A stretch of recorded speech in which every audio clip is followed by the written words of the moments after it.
السلام علیکم ګرانو کتونکو دیم تفهیم ګرانو کتونکو خیبر پختونخوا نوخار سره سره په مختلفو اضلاعو کې نن د پاکستان تحریک انصاف بانی چیرمن د اډیاله قیدی اډیالې نه په اډیاله کې ناست د مختلف د ټول ملک کې د پایې جام کویدو د شټر ډاون او یو ډېر لوی هلچل په ټول ملک کې چې کوم احتجاج وای ریکارډ کو او زه به د خیبر پختونخوا سره سره د نوخار د مختلفو اضلاعو باره کې خبره کومه چې پاکستان تحریک انصاف چې د تیرو دریو کالو نه کم ویش په احتجاج کې دا د پاکستان په سیاست کې څه مین سټریم جماعتونه دي چې هغه داسې احتجاجونو نه تیر دي چې هغه مسلسل وي او هغه کلونو ته ورسي کم تاریخ ملاویږي مطلب دا چې سیاسي جماعتونه شته خو کم دي او د داسې احتجاجونو چې کم مثال دی هغه هم کمی چې په کلونو باندې هغه احتجاج روان یو هغې کې د کارکن متاثره کېدل د پارټۍ متاثره کېدل او هغه مطلب ډېر ګران کار چې مسلسل یو سیاسي جماعت کارکن هغه په روډ باندې هغه په احتجاج کې یا په جلسو جلوسونو کې کارونه متاثر کېږي او ژوندونه پکې لاړل نو زه ګڼمه د پاکستان تحریک انصاف چې کم نن احتجاجي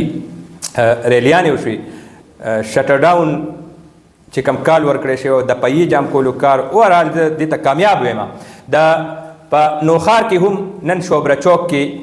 ډېر غټ احتجاج وشو د شوبره چوک نه تر کچهري چوکه پورې باقاعده ریلی وشوه د دې نه مخکې د نوخار کې کم ام پی ایز ام ان ایز نو هغوی په قیادت کې دلته جلوسونه راغله او په شوبره چوک کې دی احتجاجي چې کم جلسه وه ریلی وه هغې ته خطاب وکړو هغې نه پس بیا باقاعده یو جلوس شکل کې د کچرو چوک ته لاړل او هلته کې هم نارهبازیانې وشوې د پاکستان تحریک انصاف کارکن نن په نوخار کې سرګرم و پرجوش و او د مختلفو علاقو نه دلته په داسې حالاتو کې چې پارټي په اکاموډیټ نه کړي کارکن ګاډې ترانسپورټ ورنه کړي یو سهولیات ورنه کړي د ټولو نه غټه خبره د سیاسي جماعتونو دپاره کارکن چې کم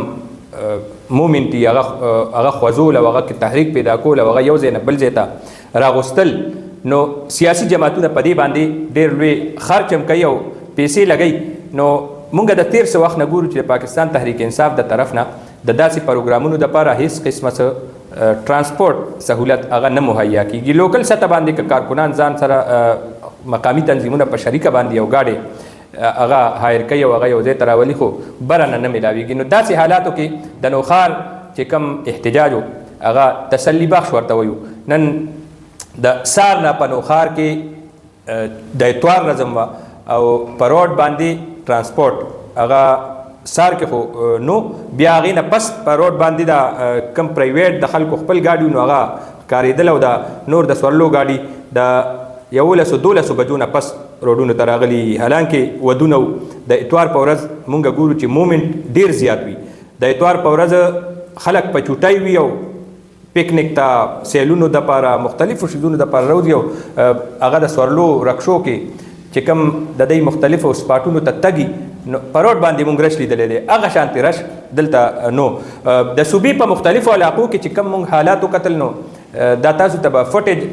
راځي چې هغې کې مکمل ښارونه بنشوماب سار په خپله یو کس پېښور ته لېږلی او ګاډي کې مې کار و مې دا پرزه راله راوړه نو تر 12 بجو پورې هغه ګرځېدو و یاره دوکانونه بند دي شټر ډاون دی او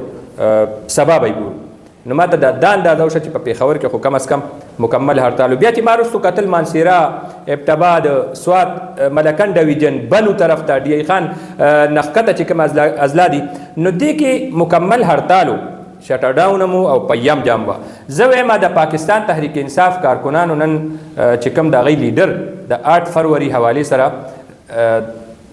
کال ورکړی او د احتجاج په یجام نو دا د پارټۍ دپاره هم تسلي بخش دی په داسې حالاتو کې چې څنګه مووي چې د تیرو دریو کالو نه د پاکستان تحریک انصاف کارکن هغه سره په احتجاج دی مسلسل احتجاج کولو د وجې نه ډېر لویه پیمانه باندې کارکن هم متاثره کېږي پارټۍ هم متاثره کېږي حکومتونه دلته کې د تیرو دریو کالو نه د 2.5 کالو نه حکومت دی او هغه حکومت هم هغې کې هم ورته مشکلات دي نو په داسې صورت کې چې د هغوی د دنیا کارونه هم نه کېږي مسایل هم هغه شانتې پراته دي د چې کم ترقیاتي کارونه د پارټۍ د کارکنانو چې کم مفادات دي هغه هم ني او د هغې باوجود داسې قسمه احتجاج وشي نو دې ته به تسلي بخش وایو. دلته کې د پاکستان تحریک انصاف کارکنانو د شوبره چوک د ریلی کې بیا یو ځل د خپل چې کوم ایم پی ایز ایم ان ایز و هغوی نه بار بار ډیمانډ کولو چې تاسو دې کې سستی کوئ احتجاج کې، حالانکه دا سستی نه ده. د پارټۍ چې کومې فیصلې دي هغه چې کوم هدایات دي د هغې مطابق کم ځای کې ورته وینا وشي نو هغه ځای کې جلسه کوي. سار یو کس په دې باندې ما سره خبره کوله نو وایي دې نه څه جوړېږي او په دې شي تنقید کولو نو مې دا خو روایت دی چې دا مونږ رالوي شوي د پاکستان تاریخ دی چې کوم سیاسي جماعت دپاره همدقه یو لاري چې احتجاج کوي، پیاجام کوي، هړتال کوي، دکانونه بند شي، د احتجاج دا لاره ده. ټوپک خو نشي راخیستی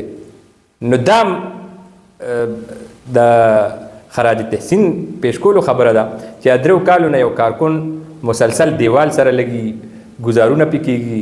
مختلف قسمه مشکلات او داسې مسایل ورته راځي چې عمومي طور باندې زما او ستا ښکته سطح لکه مونږ که داسې مسایل مونږ ته راشي نو مخې سره لاس اچو، پړک وباسو، ټوپک رالو. نو داسې کې چې کوم دا دلته کې صورتحال دی او دا څه کېږي او هغې کې مطلب دا ټوپک خو نشي راخیستی هم دا به کوي که نه. نو سیاسي جماعتونه دي د سیاسي چې کوم تحریکونه یي هغه همدغسې حل کېږي. مونږ د تیر څه وخت کې د زما د 25 کالو د صحافت تجربه که زه ووایم نو ما په دې فیلډ کې په پیپل پارټي، جماعت اسلامي، عوامي نیشنل پارټي، مسلم لیگ نون، جمعیت علماء اسلام، عمده پاکستان تحریک انصاف چې نن هم په احتجاج کې دا څه وخت مخکې حکومت کې او مسلم لیگ نون نن حکومت کې دی او تیر ډېر ځل داسې شوي دي چې د احتجاج نه بغیر به بله لار نه وه، لیډرشپ بغیر و کارکنانو به احتجاج کولو. نو نمبر په نمبر د دې احتجاجونه هم کېږي او حکومتونه هم کېږي او نن چې کوم خلک په روډ باندې ولاړ دي نو دا سیاست دی. کیدای شي دا سبا په ایوانونو کې ناست دي او کم چې ایوانونو کې ناست دي نو دغه په روډونو باندې وي. دغه د پاکستان تاریخ دی او دا د دنیا روایات هم دي چې نننی چې کم مضبوط سړی وي حکومتونه غټ غټ حکومتونه چې باچیانې هغه روډ ته راشي، ځمکې ته راشي او کم چې په ځمکه ناست خلک وي، کم چې په روډونو باندې دیکې خوړلو جیلونو کې راسته شوي خلک وي نو هغه د اقتدار په ایوانونو کې مونږ کتلي دي. ډېر لرې مه ځئ د پاکستان سره لګېدلی بنګلادیش اوالی د تیر شوي حکومت کې هلته اپوزیشن لیډران دغه په شانتې میده شول او پانسي شول، غټ غټ لیډران پکې پانسي شول او لیډرشپ ټول په ګمنامو ځایونو کې وو، په داسې جیلونو کې چې پته هم نه لګېده او نوم او نشان نو ورپسې غټ غټ ملکونه هم ولاړو، حکومتونه هم ولاړو. خو چې کله خلق هم راوتل د الله د طرف نه یو کار کېدو او خدای پاک مطلب مدد وکړو، د حکمرانانو ظلم زیات شو،